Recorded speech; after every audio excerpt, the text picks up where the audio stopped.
नमस्कार.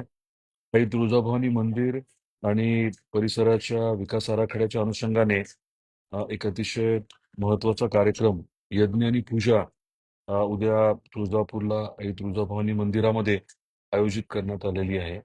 जीर्णोद्धाराचं काम सुरू झाले आपल्याला कल्पना आहे आणि आपला 1800 कोटीचा विकास आराखडा त्याचं काम देखील आता सुरू होत आहे. तर त्याच्या अनुषंगाने पूजा करणं, यज्ञ करणं हे अभिप्रेत होतं.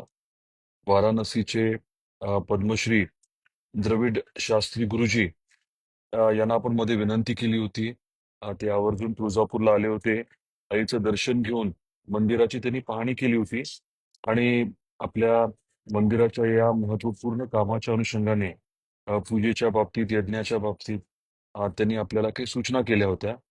मंदिर संस्थानने त्या सूचनांचं पालन करत उद्या यज्ञाचं आणि पूजेचं नियोजन केलंय. साधारण सकाळी 8:30 वाजल्यापासनं संध्याकाळी 5-5:30 वाजेपर्यंत ही पूजा चालणार आहे. आपले सर्व महंत, सर्व पुजारी मंडळाचे अध्यक्ष, तुळजापूरचे सर्व प्रमुख जे आहेत, सर्व राजकीय पक्षाचे नेतेगण, त्यांना आपण आवर्जून विनंती केलेली आहे.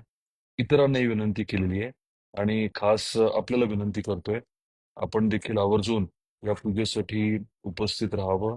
जसं आपल्याला शक्य होईल. पूर्णाहुती संध्याकाळी साधारण 5च्या सुमारास असेल, तेव्हा आपण उपस्थित राहू शकला तर खूप चांगलं होईल. काही वैयक्तिक अडचणीमुळे मी काही उद्या उपस्थित राहू शकणार नाही. परंतु आपण सर्व आहात म्हणजे मी आहे, असं मी समजतो. अतिशय महत्त्वाचा हा टप्पा आहे. कारण पूजा धर्मशास्त्राच्या प्रमाणे होणं, यज्ञ होणं हे अपेक्षितच असतं आणि सर्व या विषयाचे तज्ञ आहेत, यांच्याशी चर्चा करून हे नियोजन करण्यात आलेलं आहे. तरी आपल्या सर्वांना विनंती आहे की उद्या 16 तारखेला सोमवारी सकाळी साधारण 8:30 वाजेपर्यंत आपण आवर्जून तिथे यावं. तेव्हा 8:30 पर्यंत नाही जमलं तर दिवसभरात आणि खास करून पूर्णाहुती जेव्हा आहे संध्याकाळी 5-5:30च्या दरम्यान, तेव्हा मात्र आपण शक्यतो उपस्थित राहा, अशी आपल्या सर्वांना विनंती करतो. जय भवानी.